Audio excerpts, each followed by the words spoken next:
Enchufa, enchufa doble, pati pa mi, Kentucky, setenta, el uno, el dos, doce. When you're learning casino and rueda, that gigantic list of all the moves there are to learn can seem quite intimidating, but that's probably because when you're first starting out, you're looking at each turn as its own unique mountain to climb. Today, I'm gonna show a drill that will ingrain in your body a step and a feeling with a partner that will make all of those turns that I mentioned and many more look crisper, cleaner, and a lot easier to learn. It starts off with a foundational step of casino. Just to quickly review, walking and pivoting. If we're walking this away, the first step is gonna be with the left foot, all right? And it's just a step in place, and then walking, and then pivoting. If I step left, right, left, if you're confused about which way to pivot, you're going to be pivoting towards the opposite shoulder of the foot that you just stepped with. So in this case, just step my left foot, I pivot towards my right shoulder. One way to also think about it is if I'm doing good by leaving the weight where it's supposed to be, if I was gonna pivot towards my left shoulder in this case, my legs are gonna get all crossed up like that, and I have to do some kind of like tango swivel like that. She's a tango dancer, I don't know if I did it right, I'm sure I did it wrong. But it's always towards the opposite shoulder. So left, pivot towards the right shoulder, right, pivot towards the left shoulder. There's really two ways that this can get messed up. The first one would be if I'm stepping left, right, left. Those are my three steps, and during the pivot, I put the weight forward, so on the right foot. Now, you gotta keep in mind that the next step is supposed to be the right foot. The next step is supposed to be right, left, but I'm already in my right foot, and what's gonna happen is, when I'm supposed to step with my right, I'm gonna step with my left. And when I'm supposed to step with my left, I'm gonna step with my right. Supposed to step with my right, I'm gonna step with my left, and I'm gonna say, man, why am I on the wrong foot? Okay? So, it's gotta be left, pivot and keep the weight on the left foot so that the right foot is weightless. And then step right, pivot and keep the weight on the right foot, left one is weightless. The other way that it can get kind of messed up is if I compensate too much the other way. And so let's say I go left, pivot, and I don't let my weight transfer forward, but it goes away from me, and I kind of swing back open like this. Maybe I change the weight, maybe I don't change the weight, but if this foot's going back here, it's no good. So even if you don't change the weight, you keep the weight where it's supposed to be, and your foot's back here, you're gonna end up stepping back into this big back rock, which makes enchufa turns look less good than they could. So you gotta keep in mind, the no-nos are left, pivot, oh no, I changed the weight, or left, I swung this leg way back and back of me like this, and I'm gonna lose my center. So you have to maintain your center. That's what makes these turns look as good as they can. So we got left, pivot, right, pivot, left, pivot, right. Now that we got the walk and pivot down, we can start getting a feel for the opposite motion we'll have with a partner, which is useful for doble, el uno, Kentucky, all the enchufa turns. You're just gonna stand like we were gonna do guape, something like that, some kind of comfortable-ish distance, all right, but no touching yet, all right? And so I'm gonna start, leads left foot, follows right foot, and let's do it. We're gonna be going opposite directions. We'll have the lead stay in back of the follow first. So it's gonna go 1, 2, 3, swoosh, 5, 6, 7, and 1, 2, 3, 5, 6, 7, and 1, 2, 3, 5, 6, 7. So you notice we can, if we wanted to, you wanna like look at the camera the entire time? All right, because of the way that we're pivoting and not pivoting, we're keeping the proper direction, we can look at you the whole time. 1, 2, 3, 5, 6, 7, 1, 2, 3, 5, 6, 7. So that's another way to remember which way you're supposed to pivot. If we did it facing the mirror, it would be very rude. We wouldn't look at you at all. 1, 2, 3, 5, 6, 7, 1, 2, 3, 5, 6, 7. But we could look at each other, which is good practice. It might feel weird for the follow to have the lead just kind of like behind them. And so let's say we go this way, 1, 2. She might want to pivot towards me this way, the wrong way. See how our legs get all crossed up? So you don't want to do it. It's going to be, you're going to like, the follows are going to like break eye contact for a second, but you just pick up your lead where they're going to be. So we're looking at each other, 1, 2, she has to turn her head to look at me. 5, 6, 7, and again like that. So let's do this. Let's introduce a little bit of connection. So I'm going to have my left hand to start on her right shoulder. So always the near hand to the near shoulder. So I'm not like reaching across like this. I'm not trying to get this shoulder somehow, just near hand to near shoulder, all right? I'm gonna go 1, 2, 3. This is when I switch the hands, so near hand to near shoulder, it'll be my right hand to her left shoulder. 5, 6, 7. Keep switching the hands, and so we're just gonna guide a little bit back and forth. 1, 2, 3, 5, 6, 7. 1, 2, 3, 5, 6, 7. If we do it from this angle real quick, we got 5, 6, 7, and 1, 2, 3, 5, 6, 7, 1, 2, 3, 5, 6, 7, 1, 2, 3, 5, 6, 7. We've been walking and then pivoting, walking and then pivoting. So when we're leading them by the hand, we got to keep special attention to just point her form where we want her to go and not view this as just a turn. So it's a walk and then a pivot. So not just twirling back and forth like that. All right? So when the leads lead it, her form is pointed where you want her to go. 1, 2, 3, it's got to go up and then down. And so the upness and then bring the hand down is going to help facilitate that pivot. And I can still take my right hand and catch her near shoulder and then bring her back. 5, 6, up and then down.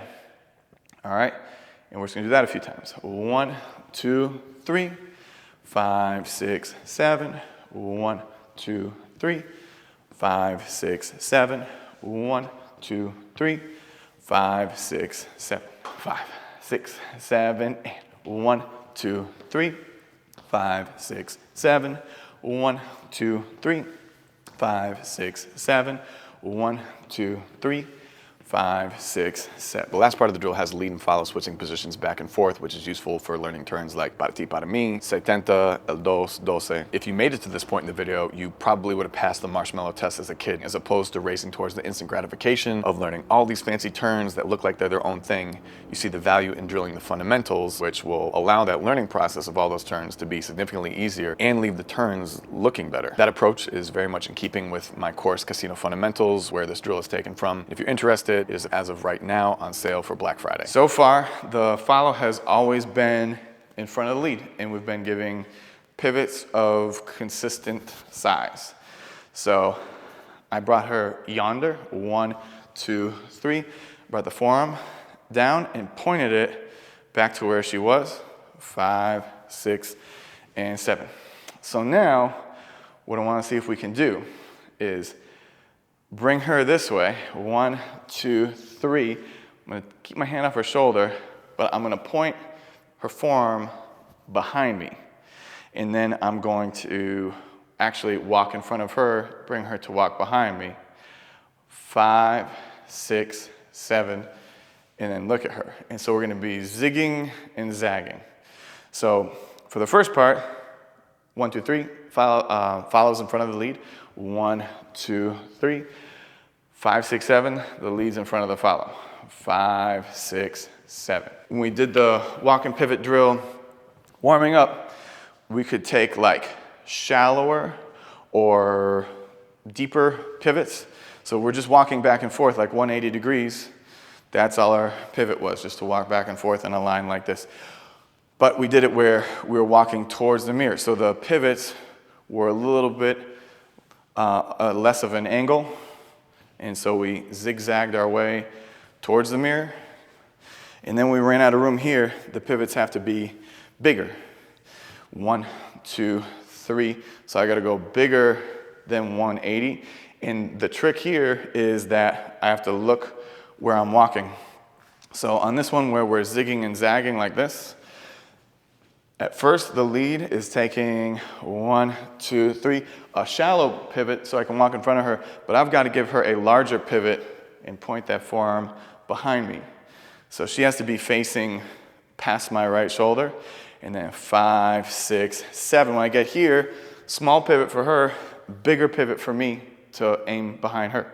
1, 2, 3, 5, 6, 7. 1, 2, 3, 5, 6, 7. And this one right here is real important to make eye contact on the pause. About the hands, we can either 1, 2, 3, make a nice archway to showcase the leads that we can walk under. So just bring the hand up, 5, up, 6, down, 7, like that. Some of us are real tall. We have partners with short arms or whatever, the way the body types align, and we can't do that. 1, 2, 3. What I can do is as a bringer behind me, I'm gonna switch to my right hand, 5, 6, and then behind the back, switch to my left hand, and then pivot and look at her. So whatever you have to do to make that work, either bring the arm up and down or switch it and switch it back. So you're always gonna end up with her back on your left hand. So 1, 2, 3, 5, up, down, 7. 1, 2, 3, 5, up, down. 1, 2, 3, switch a hand. 5, 6, switch it back. 7, 1, 2, 3, 5, switch it back. All right, from this angle right here, we got 1, 2, 3, 5, up, down, 1, 2, 3, 5, up, down, 1, 2, 3, 5, switch it back, 1, 2, 3, 5, 6, 7. And so when we're doing all these turns, the way to keep them compact looking is we want to make sure that we maintain frame. So we don't want the arms to be too jammed up. We also don't want to be too far away like this. We're going to let the frame dictate how big of a step that we need to take. So in order to keep these steps, these turns kind of compact, like I say throughout the entire course, the first step, there might not be a lot of movement. The movement is going to happen mostly in the second and third step. If we need to cover a bunch of distance, we can walk 3 steps. But if we're just dancing a normal amount, covering a normal amount of distance, the first step is pretty much in place. So if we do enchufas where we walk forward on all 3 steps, 1, 2, 3, it's going to start to get away from us a little bit.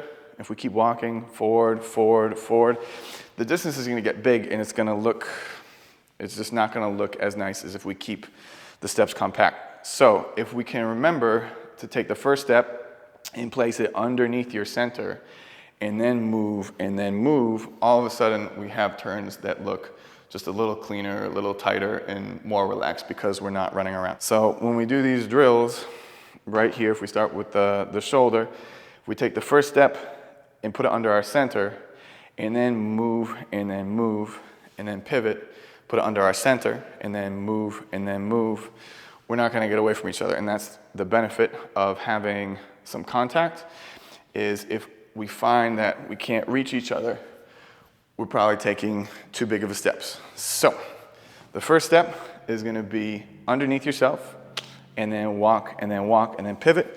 And even though my foot's here, if I want to keep the turns compact, I'm going to bring it underneath myself, and then walk, and then pivot. And that's how we get looking enchufas. So if we do these drills, there are a lot of turns that open up for us to be able to do. So practice. The next videos coming up will show the actual turn enchufa along with the variations enchufa doble and para ti para mi, which now that you know this drill will be an absolute breeze to learn. They will live on a playlist right here, which features a lot of the course material, which is on Black Friday special here.